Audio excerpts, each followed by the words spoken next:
مصطفیٰ scout کے group leader جناب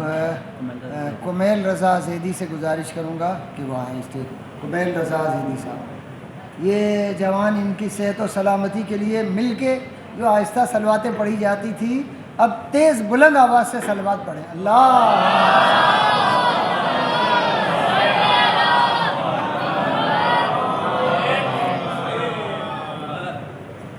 اعوذ باللہ من الشیطان الرجیم، بسم اللہ الرحمن الرحیم۔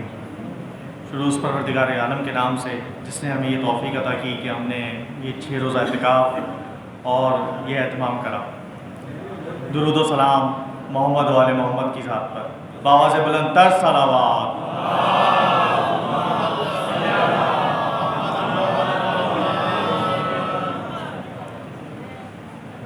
یہ المصطفیٰ اسکاؤٹس کی جانب سے 23ویں بار 6 روزہ اعتکاف سنت نبی صلی اللہ علیہ وسلم کا اہتمام کیا گیا۔ اس اعتکاف میں جو معتکفین شریک رہے، بالخصوص ان کے والدین کا اور ان معتکفین کا جنہوں نے اس ادارے کے اوپر اعتماد کرا اور بہتر انداز میں ہم نے تعلیم و تربیت کری۔ المصطفیٰ اسکاؤٹ اور اس شعبہ اسکاؤٹنگ کے حوالے سے میں آپ سے چند بات کرنا چاہتا ہوں کہ اسکاؤٹنگ کے عنوان یعنی کہ اسکاؤٹ 4 بیسک چیزوں کے اوپر جو ہے وہ اپنی کام کرتا ہے، یعنی ایک شخصیت کو بنانے کے لیے اس کی 4 چیزیں جو بیسکس ہوتی ہیں اس کے اوپر اسکاؤٹنگ جو ہے وہ اپنا کام کرتی ہے، جس میں اس کی روحانی، جسمانی، سماجی اور ذہنی نشو و نما ہے۔ یہی وہ نشو و نما اگر ایک انسان، ایک بچے کے اندر جو ہے وہ شروع سے ہی ڈیولپ ہو جائے تو یقیناً وہ معاشرے کے لیے، اپنے ملک کے لیے بہت ایک مفید شہری ثابت ہوتا ہے۔ تو اس حوالے سے میں آپ تمام لوگوں کو دعوت بھی دیتا ہوں، بزرگان کو بھی اور بالخصوص اپنے گھر کے نوجوانوں کو بھی کہ اس تحریک کے اندر شامل کریں، کیونکہ یہ تحریک جو ہے بے لوث رنگ، نسل، مذہب دیکھ کے جو ہے وہ کام نہیں کرتی، بلکہ بے لوث ہو کے جو ہے وہ لوگوں کی خدمت سر انجام دیتی ہے۔ اس حوالے سے ہم نے مختلف اپنے پروگرامات کا آغاز کیا ہوا ہے، ایجوکیشنل پروگرام کا، جس کے ساتھ میں ہمارے ساتھ روحانی تربیت کے لیے اسپیشلی تمام علماء کرام جن کا میں بہت ممنون و مشکور ہوں، وہ تمام ہر وقت ہمارے ساتھ موجود رہتے ہیں اور ہماری حوصلہ افزائی فرماتے ہیں۔ تمام ٹیکنوکریٹس ہمارے ساتھ، یو بی ایس انسٹیٹیوٹ کے تمام ایجوکیشنسٹ جو ہے وہ جتنے بھی لوگ ہیں وہ ہمارے ساتھ اس موضوع کے اوپر ایجوکیشن کے حوالے سے ہمارے ساتھ مل کے کام کر رہے ہوتے ہیں مختلف انداز کے اندر۔ اسکاؤٹنگ شعبے میں خود المصطفیٰ اسکاؤٹس مختلف، جس میں بچوں کی ذہنی نشو و نما اور جسمانی نشو و نما کے حوالے سے جو ہے وہ بہت سارے کاموں کو سر انجام دیتی ہے، جس میں سندھ بوائے اسکاؤٹس ایسوسی ایشن کے ساتھ مل کے کیمپوں کو ارینج کرنا، پھر ڈسٹرکٹ بوائز کے ساتھ اور خود المصطفیٰ اسکاؤٹس کے کچھ انفرادی کیمپس ہوتے ہیں جس کے اندر بچوں کی نشو و نما کو بڑھایا جاتا ہے۔ اس کے علاوہ یعنی کہ محرم الحرام، کیونکہ بعض جگہوں پہ سمجھا جاتا ہے کہ اسکاؤٹ سے فقط جلوس کے ہیڈ اور ٹیل پہ چلنے والوں کو اسکاؤٹس کہا جاتا ہے، یا بعض جگہ سمجھا جاتا ہے کہ جلوس میں یا کسی مجلس کے اندر جامع تلاشی لینے والے کو اسکاؤٹس ہے، جبکہ اسکاؤٹنگ فقط وہ تو ایک پورشن ہے کہ جو خدمت خلق عزاداری سید الشہداء کے اندر ہماری خدمات ہیں، مگر اس کے علاوہ جو اسکاؤٹنگ شعبے بے لوث اس کے مختلف پروگرامات ہیں، جس کی بیس جو ہے وہ آج کا پروگرام ہے۔ آج کے پروگرام میں آپ دیکھ سکتے ہیں کہ یہ تمام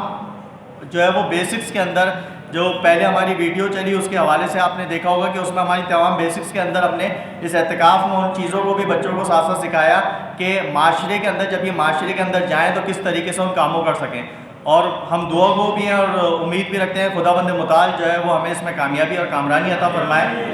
میں تمام علماء کرام بالخصوص اس ادارے کا بہت ممنون و مشکور ہوں، اس ادارے کے تمام ٹرسٹیز کا، ارشد صاحب کا اور دیگر لوگوں کا کہ جنہوں نے ہمارے ساتھ اس میں تعاون فرمایا۔ میں تمام ان علماء کرام کا ممنون و مشکور ہوں کہ جو وقتاً فوقتاً اس اعتکاف میں شریک بھی ہوئے اور بچوں کو درس و دروس کے حوالے سے نوجوانوں کو جو ہے انہوں نے اپنا ٹائم بھی دیا۔ میں تمام علماء کا بہت ممنون و مشکور ہوں۔ پھر آج تمام جتنے بھی یہاں پہ علماء موجود ہیں، فرداً اگر نام بھی لیے جائے تو کثیر تعداد ہے، مگر الحمدللہ تمام علماء ہمارے سر کا تاج بھی ہیں اور ہماری ہمیشہ سے انہوں نے حوصلہ افزائی کری ہے، ہمیں ہمیشہ سے جو ہے وہ صحیح اور غلط کی تنبیہ بھی کری اور بتایا بھی، اور الحمدللہ امید ہے کہ یہ آگے بھی ہمارے ساتھ اسی طرح سے تعاون جاری رکھیں گے۔ جیسا کہ قبلہ صدر محفل حجت الاسلام والمسلمین علامہ عرفان علی عرفانی صاحب نے کہا کہ ہمیں اتحاد اور وحدت کی بہت شدید ضرورت ہے. تو یہ شعبہ، یہ اسکاؤٹنگ موضوع ایسا ہے کہ جس میں آپ اگر چاہیں تو اس میں سب سے زیادہ جو ہے وہ اتحاد اور وحدت ہے، کیونکہ اس میں بلا لوث رنگ مذہب جو ہے وہ اس میں جو ہے وہ لوگوں کے کام ہم آ رہے ہیں. اگر اس میں جتنے زیادہ نوجوان ہوں گے تو یقیناً ہمارے یہی نوجوان آگے جا کے ہمارا فیوچرز ہیں، ہمارے لیڈرز ہیں، ہمارا معمار ہیں. اور یہ جتنا جا کے جو ہے وہ چیزوں کو سیکھیں گے تو امید ہے کہ جو آج مشکلات ہیں تو ہمارا کل جو ہے وہ بہت روشن اور مستقبل بڑا پر رونق ہوگا. اسی کے ساتھ جو ہے وہ میں تمام لوگوں کا بہت ممنون و مشکور ہوں جو اس تقریب کے اندر آئے. ہمارے ساتھ لائف عزاداری دیگر لوگوں نے جنہوں نے تعاون کرا، مختلف پروگرامات کو، اس طرح کے روحانی پروگرامات کی ہمیشہ جو ہے وہ، اور عزاداری سید الشہداء میں ایک بڑا کنٹریبیوٹ ہے. مرکزی تنظیم اعضاء کے صدر سید علی حیدر تقوی، انجمن امامیہ سندھ قدمگاہ مولا علی کے متولی و منتظمین، جنرل سیکریٹری صادق علی مرزا، تمام علماء کرام، بالخصوص عرفان علی عرفانی صاحب کا، مولانا محمد علی جوار صاحب کا، مولانا اطہر صاحب کا، ذوالفقار کاظمی صاحب کا، مولانا عمران دستی صاحب کا، مولانا رونق علی صاحب کا، اور مولانا حزب اللہ بھٹو صاحب کا، سب کا ممنون و مشکور ہوں. MWM کے تمام کابینہ عزاداری ونگ خصوصی طور پہ، اور ان کے صدر حجت الاسلام والمسلمین قبلہ مولانا گل حسن مرتضوی صاحب کا، کہ جو وہ آئے اور ہماری حوصلہ افزائی کری. بس اس تقریب کے اختتام پہ پہنچتے ہیں. تمام لوگوں سے گزارش ہے کہ، اور تمام علماء سے، کہ ہم سب مل کے دعائے امام زمانہ سے اس تقریب کا اختتام کریں گے. تو میں گزارش کروں گا تمام علماء سے کہ وہ ہم جو اجتماعی طور پہ اس تقریب کا اختتام کریں. اور پھر اس کے بعد ایک گزارش ہے جو میں ابھی سے کرتا چلوں کہ اس کے بعد تمام علماء کرام سے گزارش ہے کہ تمام موتفقین کے ساتھ ایک گروپ فوٹو جو ہے وہ اسٹیج پہ جو ہے وہ